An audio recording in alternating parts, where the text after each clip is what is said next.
Hello बच्चों, let's see the question and the question is Kazal-Dole method is used in the estimation of। तो Kazal-Dole method जो होता है वो हम लोग यूज करते हैं in the estimation of nitrogen gas के लिए हम लोग यूज करते हैं। ये आपको पता होना चाहिए बेटा। इस प्रोसेस में होता क्या है, हमें अमोनिया गैस मिल रही होती है ना, इवॉल्व होती है। उस अमोनिया गैस को न्यूट्रलाइज करने के लिए हम लोग एसिड ऐड करते हैं। उसी के बेसिस में हम लोग बेटा यहाँ पर परसेंटेज ऑफ नाइट्रोजन निकाल रहे होते हैं। लेकिन यहाँ पर बेटा आपको एक चीज और ध्यान देना होता है कि हम लोग ऐसे ऑर्गेनिक कंपाउंड के लिए नहीं यूज करेंगे।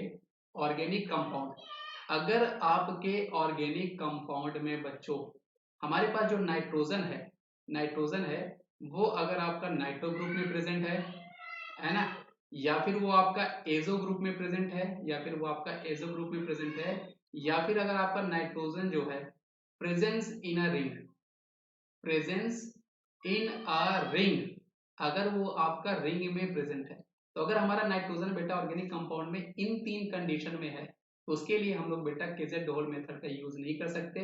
Nitrogen present in the ring के एग्जांपल क्या है बेटा, जैसे आपके पास एग्जांपल है पिरिडीन। ये भी आपको ध्यान रखना है बेटा, ये बहुत इंपॉर्टेंट कॉन्सेप्ट होता है। तो केजेल-डोल मेथड हम लोग यूज करते हैं for the estimation of nitrogen.